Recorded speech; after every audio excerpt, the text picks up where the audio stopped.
on an all-new Dr. Phil. Since meeting her fiance, she claims physical and mental abuse. He tried pushing me into the oven twice. But not from her fiance. You found a knife in his mattress. From his 8-year-old son.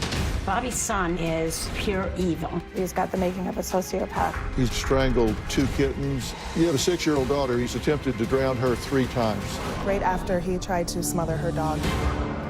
Let's do it. Have a good show, everybody. Here we go. This is a safe place to talk about hard things. Stand by. We'll count you down. Today is going to be a changing day in your life. 5, 4. I am not giving up on you.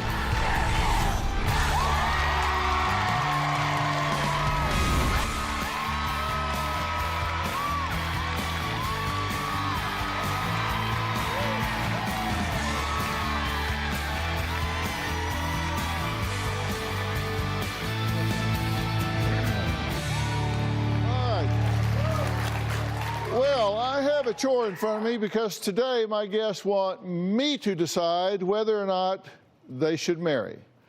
Now, Krista met her fiancé Bobby 4 years ago and described him as, quote, the man of her dreams, and they moved in together right away.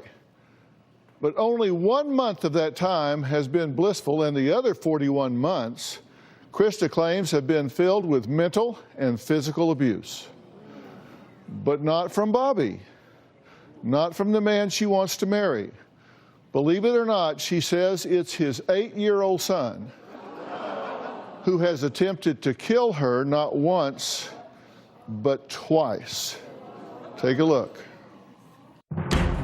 In 2014, my fiance Bobby and I started living together about a month after our first date. When I met Krista, I fell in love right away. Couldn't wait to make her mine. Bobby and his 4-year-old son moved into my house along with my 2 kids who were already living at the home. We were an instant family. It was perfect. Bobby and I got engaged in September of 2014. I got on my knee and asked her to marry me.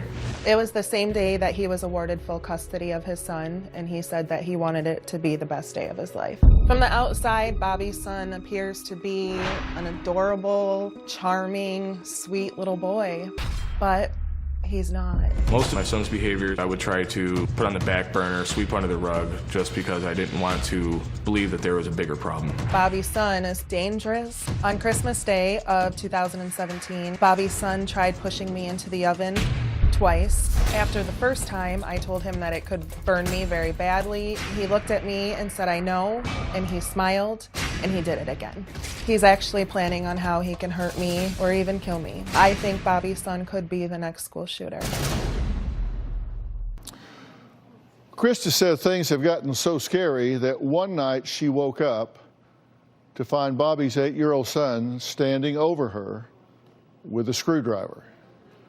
Then just 3 weeks ago, she found a knife hidden inside the boy's mattress. Now, she wants to know how she can marry the love of her life when at this point, they can't even live under the same roof because, well, just because it's too dangerous. I am very worried about what my son could do to Krista and the rest of my family. My daily life is walking on eggshells. We never know what's going to happen. I live in constant fear. This is where Bobby and I had to sleep every night for the last year so that we could tell if his son was out of his room or not. We had to put this alarm on Bobby's son's door, and if he goes to get out, the alarm will sound. I felt for the longest time Krista was just trying to make something wrong with my son. When Bobby's son was 4 years old, he lit the bathroom trash can on fire, which caused the bathroom to catch on fire. When Bobby's son was 5, he tried to suffocate the neighbor's 2-year-old son. When he was 7, he tried to drown my daughter. Every time I didn't take one of my son's behaviors as serious as I should, it would start a huge argument between Krista and I. My relationship with Bobby started to deteriorate because he didn't believe me. As you can see, he can have absolutely nothing in his room but his bed and a desk. Over here, this is one wall that has not been painted in a while, but I scrubbed this for 3 hours and it's still just completely stained. Urine, feces, snot, blood, his drawings all over it. This closet, he has completely ripped off all of the wallpaper that was in here. While my son and I were living at my friend's house, my son was mean to his animals and he also stole money from me. I asked him, he denied, and thought it was funny. Bobby called me and said, I believe you. He said, I get it now. I took my son to the emergency room to have an emergency psych evaluation. While my son was in the hospital, Krista found a knife stashed into his mattress. And this is where I found the knife. He has cut a hole inside of it, and it was shoved down the side. We decided I can't bring him back into the house. I don't know what to do. Bobby's son is putting a huge strain on all of our lives. I love Bobby, and he's the man that I want for my children. But everyone in my life is telling me to run as fast as I can. Okay, guys, it's good to meet you. You're in a pickle here. First, let's talk about just the two of you. You two are very much in love, right? Absolutely. Very much so. You want to have a relationship. Absolutely. But this has strained your relationship, correct? Yes. It continues to strain our relationship. And primarily, this got into real trouble because you eventually said, you got to go. Yes. For the safety of the other children and myself. You just said you're going to have to leave. Yes. You thought she was exaggerating. Yes. You thought what? What did you think when she would tell you, this child is a terror, this child is dangerous? I thought that she would take something simple as bad behavior or not listening or being a little too wild and make it, just blow it up to bigger proportions than it needed to be. And what would be your motive for that? I didn't want to believe that, you know, my son there was a bigger problem. I just wanted, my rationalization was just, he's a boy and you guys aren't getting along. These are the things that she was reporting to you. Just not everything, but just some of them.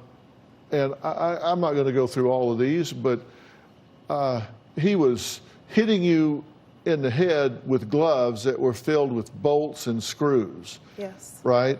He threw a rock at your head. Yes. Woke up standing over you with a screwdriver. Yes. That's kind of disheartening, right? You wake up and there's somebody standing there staring at you. It's absolutely terrifying. He wrung out urine-filled pull-ups on your face. Yes. Now, you have a 6-year-old daughter. He's attempted to drown her 3 times. She's older now, but at the time. Yes. Attempted to drown her 3 times. How? We were at the beach. We went away for 2 nights to go camping. It's the only thing we got to do. And both times his son had to be physically pulled off of my daughter. People were yelling for him to stop and he would not stop. Okay, were you there at this point? I was there, I didn't see it. But you believe it now, right? Yes. Okay. Now, also, there's a neighbor with a 2-year-old. Yes. And She used to babysit for us as well, too. right. And he attempted to smother this child. Right after he tried to smother her dog as well. Tried to smother the dog, then tried to smother the 2-year-old. Yes. And who found that? Who stopped that? My 6-year-old daughter stopped it. Okay. Said he couldn't breathe, and then the child's mother ran into the living room. Okay. Now, he's also punched and kicked the dogs and strangled 2 kittens, and he broke one of their legs? Yes. Okay. You thought he was just trying to cuddle with a kitten. Yes. Now you understand that it was something else. I see past it now and see for what it was. And so you eventually left the home and put the child in the hospital for 2 weeks, right? Yes. Okay, now at that point you were like, they wanted you to come get the child, and your feelings were, we don't think he's ready to be picked up. Yes. Because in the meantime, we had found the knife in the mattress. Yeah, you find a weapon in the mattress. Now, he had cut a hole in the mattress and slid it in there, right? Yes. So it was kind of like a pocket for the knife? Along with a bunch of candy wrappers as well. Okay. Now, so you go to, they say come pick him up, and you go, we don't see the change that we brought him here for. I felt like that was unacceptable Right. for them to say that. So you were in a catch-22 here because they tell you what? That if I don't go pick him up, that they are going to call Child Protection Services on me and file abandonment charges. Because not picking him up is tantamount to abandonment. Yes. But if you do pick him up and take him home where the other 2 kids are, then what? We can also be in trouble for putting the other kids in danger. Right. So if you don't pick him up, you're guilty of abandonment. If you do pick him up and take him home, you're guilty of negligence because you're putting the other two children in harm's way. Yep. So you moved into a motel. Yes. Well, when we come back, Krista's mother says she refuses to step foot into Krista's home, and her grandmother has stopped speaking to Krista. Why? Well, we're going to meet them next and find out.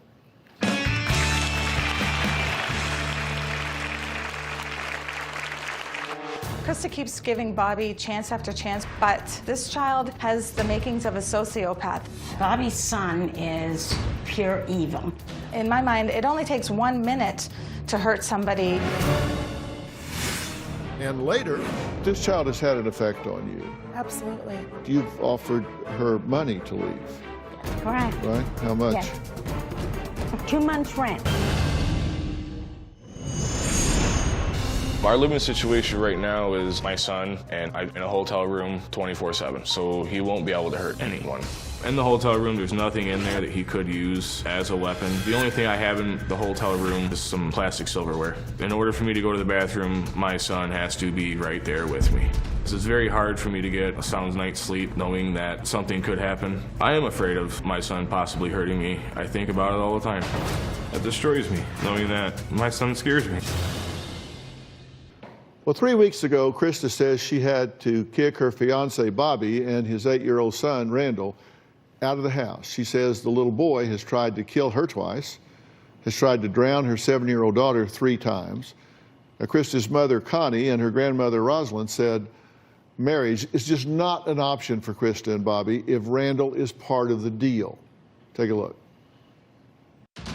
I want my daughter to run from Bobby and his son. I make her promise me that my 2 grandchildren will never be alone in the house with Bobby's son.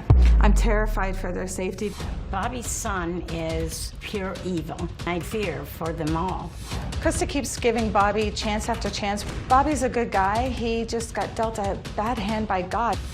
Bobby and his son and her 2 kids came to my house. Bobby's son said he put something in the light socket and started sparks. I said, you can't do that. I said, you could have started a fire.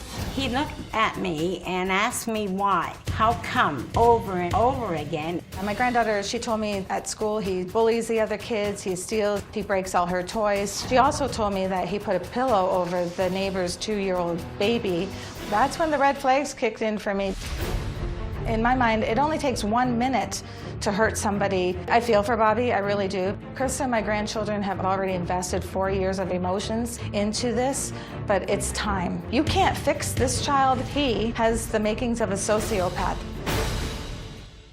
Okay, thank both of you for joining us here. You've been listening to everything so far, right? Yes. You two object to this union in no way because of Bobby. No. No. I have nothing against Bobby. He's a great guy. It's the situation. Mm-hmm. And which one of you said, you hate to say it, but this child is pure evil? I did. And I said that he's got the making of a sociopath. You don't even talk to your granddaughter now. That's correct. Why? Because she didn't tell me that she went back with Bobby, because Bobby and his son are a package deal. Mm-hmm. And she wouldn't tell me. I found out, and I was done. I think there clearly is danger here, but I don't think this child is pure evil. I don't think children are evil, and I don't think this child is even close to evil. I really don't. I don't think your child is evil. I think this child is disturbed. I think this child needs some help. I think we know some things to really do to help this. But I think you have a very, and I understand why you say that. I know why you say that, and I know that's just, I know you don't really mean that you think he's Damien, the seed of Satan. No. He just needs help. I know what you mean, but I just know I'm here to look for solutions. Good. Okay, I'm a dad, you're a dad, I'm just telling you. I don't give up on this child. We got to figure some things out, and I think I've got some ideas here, and I've got some reinforcements coming as well. So we're going to try to work something out here. I'm also a pragmatist. And right now, this child is a danger to himself and to others, and that cannot be ignored. Right. Right. I don't want my grandchildren in the house at the same time as him until he gets treatment that he can cohabitate with them. Yeah, and listen, you guys are not just being judgmental and wicked here. I mean, let's take a look at what he's done to the house here. He did set a fire in the bathroom, a hole in the wall. You can see his mattress here. You found cigarettes and food wrapper. He's just torn his closet apart, right? Just pulled all the wallpaper off the wall, poured the carpet off the floor. And when he pulls things off the wall, whether it's glue or paint that's been around, either plaster paint or whatever, he eats that. Yes. Which can be very toxic neurologically. You found nails in his room. You found a knife in his mattress. So, I mean, he's very destructive to the house. He also hoards food. Yeah. Absolutely. He eats massive amounts of food. Yes, until he vomits, and then he'll eat himself sick. Yeah. Yes. And he also then hoards the food, and you find that.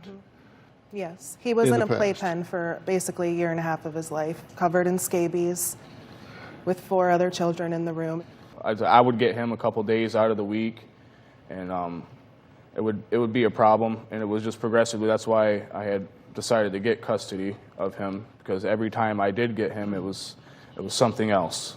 When you got full custody, you thought, well, this kid's just kind of hyperactive here. I've just got to. I didn't think anything of anything at that time. Mm-hmm. And now you think you have a child that has reactive attachment disorder. Yes. Yes. Well, we're going to talk about that. When we come back, Bobby and Krista say they have tried everything to fix Randall. But have they really? Or have they just tried everything they know? We'll talk about that next.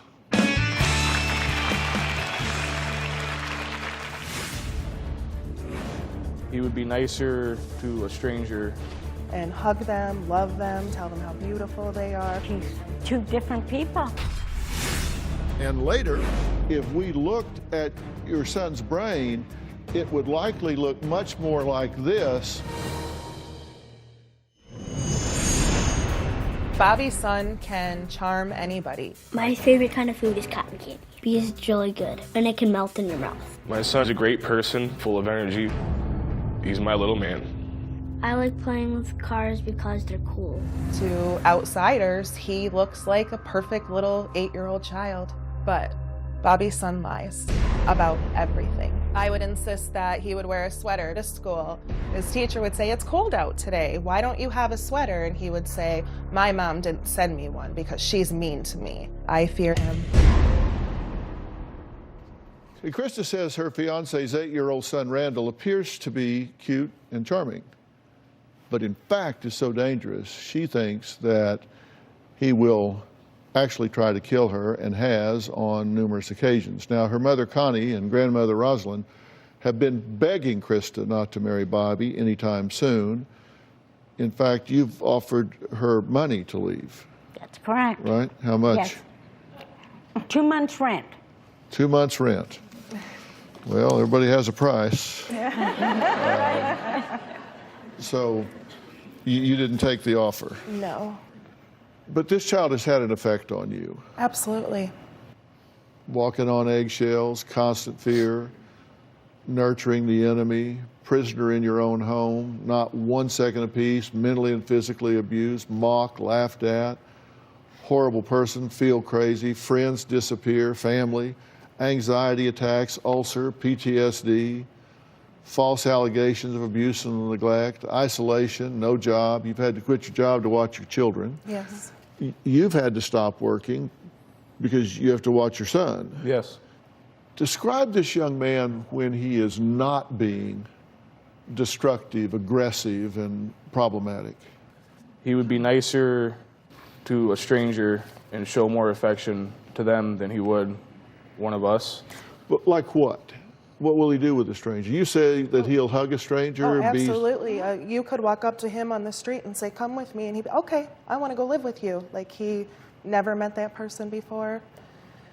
And hug them, love them, tell them how beautiful they are, compliment everything that they're wearing. He did that to me the first time I met him. But you see that clearly as manipulation, right? Absolutely. But what do you think about the fact that he has that within his repertoire? It's scary. But he can do it, right? Like he's two different people. But one of them is okay. Yeah. Yeah. I wish we could have him all the Yeah, time, all and then the we wouldn't time. be He'd here. great. But I wish that one was genuine. Sincere. And real. Yes. I get it. Yeah. I get it. But it's kind of like the kid who says, I'm only making these grades to keep my parents off my back. Well, make them for 12 years and we're fine. Right. Keep me off your back through senior year, manipulate me, go ahead. He's able to do it. That should give you some, even though you think it's manipulative, it should give you some encouragement that he does have the ability. And how does that square with reactive attachment disorder? Well, that's part of it. I'm not sure. My understanding. No, it's not even close. No? The superficial charming. Now listen, this kid is aggressive and manipulative. There's something going on way different than reactive attachment disorder. So then what is So what could it be then? Because that's what we've been told. And Well, we're going to dig into that. okay. Because if you're looking at the wrong thing Then we're getting the wrong and you're answers. treating the wrong thing, then that means you're not treating the right thing. And that's a big problem. Coming up, Krista's 15-year-old son says he too is scared of Randall. This is a 15-year-old boy, and he knows what his mom should do about Bobby and Randall, and he's going to tell us what he thinks next. Closed captioning provided by Around February of 2017, I started throwing up blood. So I immediately went to the hospital, and Bobby's son was laughing the whole time. I had multiple ulcers, and one had gotten so large that it ruptured and it ripped my stomach lining open. My doctor told me that this all stemmed from stress. In September, I found a lighter inside of Bobby's son's room, and the lighter triggered my PTSD because Bobby's son had previously started a fire. I had a panic attack. I immediately envisioned my house burning down with my children in it. Well, ulcers, panic attacks, PTSD, how much more can Krista take of Bobby's 8-year-old son, Randall? Now, just 3 weeks ago, Krista had to ask Bobby and Randall to leave the house after she discovered a knife hidden in Randall's mattress, as she is worried for the safety of her 2 children. Now, Krista's 15-year-old son says life has been very difficult these past 4 years. Take a look.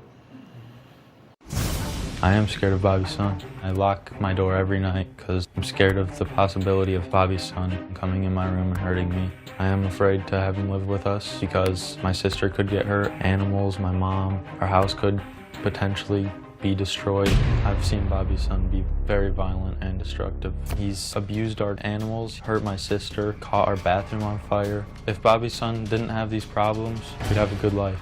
I miss Bobby around. Bobby's a good guy. It might sound harsh, but if Bobby could live here without his son, it would be a lot better. The whole family would have a lot less stress. I don't ever want Bobby's son to move in. You know, really, the feeling is that their childhood for these last 4 years has just been ruined. The memories of being stuck, afraid, miserable, having to live with locks on their bedroom doors, no toys, they get destroyed, just monitors, and that's no way to live, where you feel like you're in zones and open doors, alarms go off. Miss family outings, been embarrassed in public. And this is an attention black hole. This young man is an attention black hole, and so the other children don't get attention because this requires so much Yes. parental energy, right? Yes. You know, if you come up to an intersection and you make a wrong turn for 5 miles, that's a 20-mile mistake. And people don't realize that. If I can have a whiteboard, I want to explain what I'm talking about. Think about it. You come up to an intersection, and where you want to go is really here. But instead, you come up here and you go 5 miles this direction. Okay, so you go 5 miles this direction, so that's 5 miles the wrong way. And then that's 5 miles back this way to get back where you started. That's 10 miles.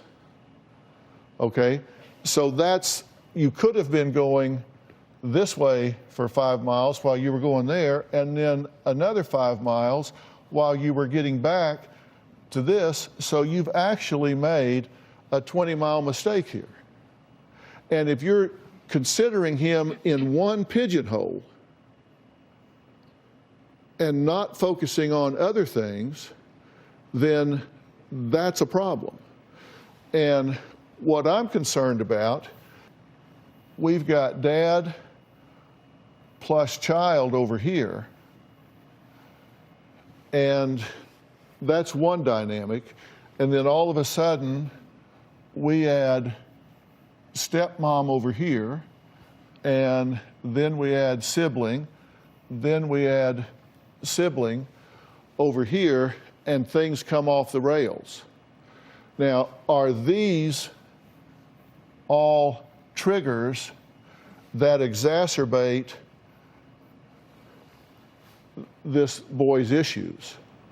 And I don't think there's any question that it has. I mean, do you agree with that? Yeah. Whatever's going on, these seem to be triggers that have made this worse. Because if it's just dad and child, you have a different dynamic than when you add these competitors for dad's attention. Coming up, Krista and Bobby have taken Randall to several doctors, and they have given him several different diagnoses. We're going to talk about those diagnoses, and I'm going to introduce someone that I think has some very insightful thoughts on this whole thing. We'll be right back. Closed captioning provided by... If Bobby's son were to hurt one of my grandchildren, I don't know that I would ever say to Krista, I told you so. I would certainly be thinking it. I would still want to help Bobby's son because I know he's sick and I know he's not capable of deciding what's right and what's wrong. If Bobby's son hurt one of my family, I have no idea what I would do. None. I wouldn't put Krista and the rest of the family in that situation to give my son a chance to hurt them. I've thought of maybe he'd going too far, and I see me dying. Well, Bobby says he's terrified his son Randall could kill him before he kills Krista. He says he's not sure what to do next because he knows you just can't live in a hotel room forever. Now, joining us is Dr. Charles Sophie. Now, Dr. Sophie is on the Dr. Phil Advisory Board.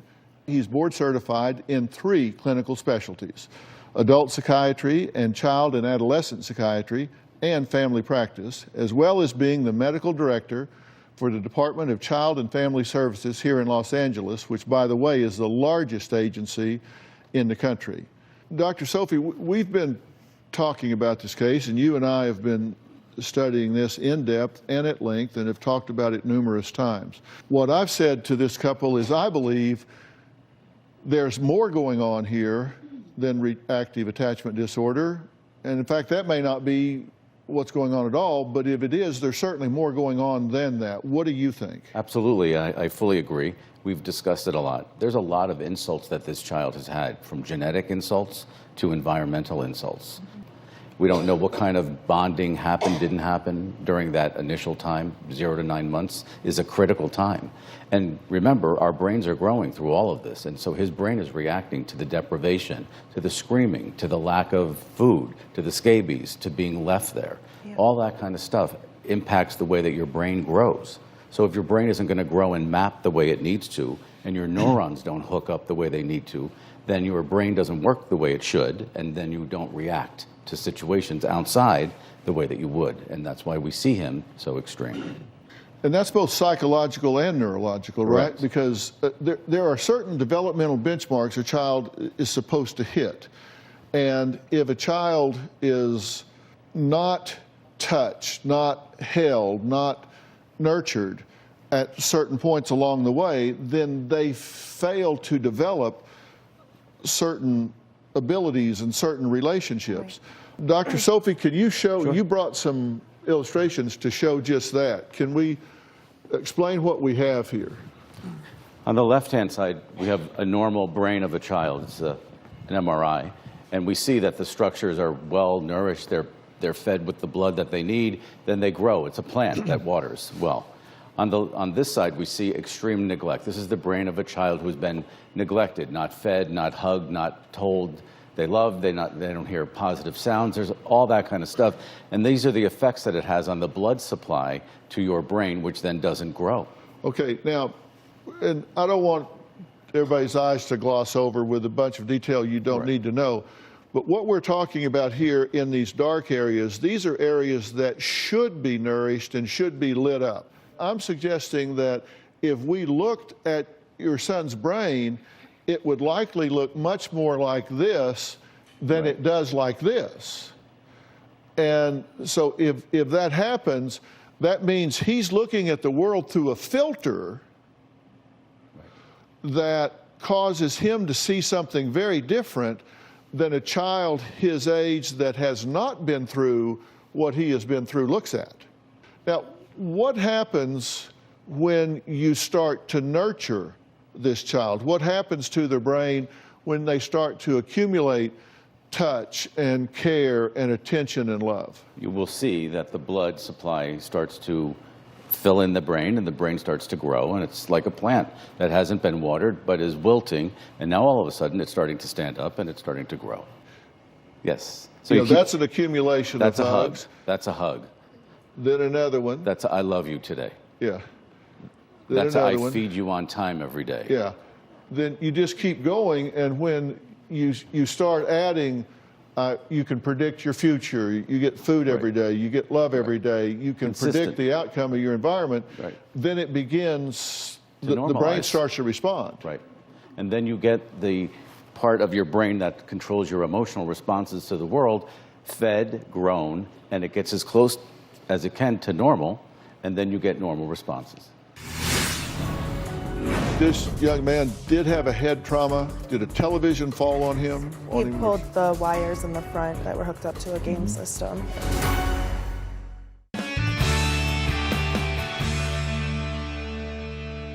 Is it not true that this young man did have a head trauma early in his life? Did a television fall on him and hit him in the head at what age? He was about one. He pulled the wires in the front that were hooked up to a game system, and it fell down on him. Do we know if he has a seizure disorder? We don't know. Right. Do we know if there's anything growing that shouldn't be growing in his head? We don't know. Does he have exposure from the lead that he's eaten that is deposited in his brain? We don't know.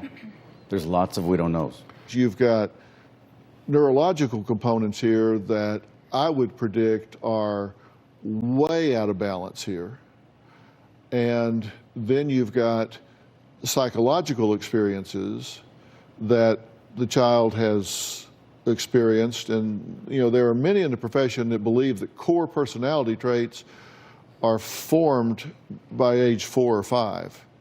Now, there are also those that say it goes on until they're 30, but there are certainly those that will argue strongly that core attributes are formed very early in life. These are critical years that this child has been through some very impactful experiences that have to be unraveled. And you guys have certainly not been negligent in trying to get him help. According to you guys, you've been to 4 therapists, psychiatrists, ER visits, hospitalizations on 2 occasions. You've called crisis hotlines, had in-home visits, He's been removed from school. You put on these door alarms, locks. You've tried to contain the situation. You've changed your lock to the point of sleeping 6 feet away from him so you can try to coexist with him. Checked on him hourly. You've tried to keep food, animals, electronics, sharp objects away to protect him and others. You supervise him very closely. You've tried to regulate his diet and get him involved with sports. You've used token programs. You've tried to do a lot of things, right? Yes. Tried So everything. it's not that you've been just like, wow, he's out of control. Right. See, his goal was to eliminate you and those 2 children. Yep. Absolutely. And where is he right now? Away from them. Away from us. Right. He's in one room with his father. Right. Yes. Exactly. That was his goal from the beginning. Right. When we come back, should Krista end this relationship with Bobby? I mean, what does she do? She's in love with this man. She has children that could be in harm's way. Is there a clear answer here? I think there is, and I'm going to be very clear about what I think when I come back.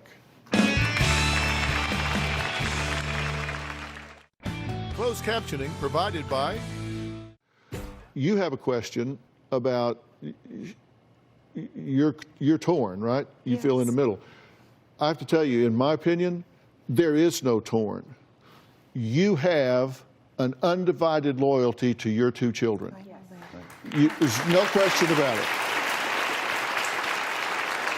You have an undivided loyalty to those 2 children. You had them 15 years, 7 years, which is 11 and 3 years before you ever met this child and his father, before you ever became an item.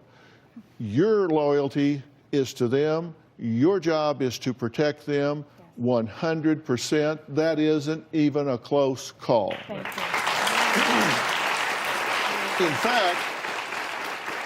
In fact, if you ignore that and you put them back in this situation, you're guilty of negligence, because it is negligent to fail to keep your children out of harm's way, and you know it's harm's way. Now, does that mean you need to end this relationship with him? No, that's not what I'm saying. But this situation needs to get resolved before you get under one roof together. And Dr. Sophie has agreed to meet with you, help guide you through finding exactly the resources you need at home so you can get this done immediately, so we can get a treatment protocol and start marching through that. And we will help you with the therapist. We will help you with the things that you need to do to execute whatever plan comes into be once we find out what's going on. But we have to find that out before we do anything else. And until that time, absolutely unequivocally, you cannot be under the same roof together. Absolutely not. Do you all agree with that? Yes. But you need to find out what's going on with his brain, so we know that what we're doing is attending the core elements that you have to work with. And the 2 things we're looking for is a brain map and screening for some heavy metals. Those 2 things will unlock a whole lot of information downstream, correct? Absolutely. So we're going to set that up for you and make that happen. Thank you. Fair enough? Okay. All right. I want to thank all of my guests today for sharing their story, and a special thanks to Dr. Charles Sophie. For information about today's show, log on to drphil.com. We'll see you next time. Thanks so much.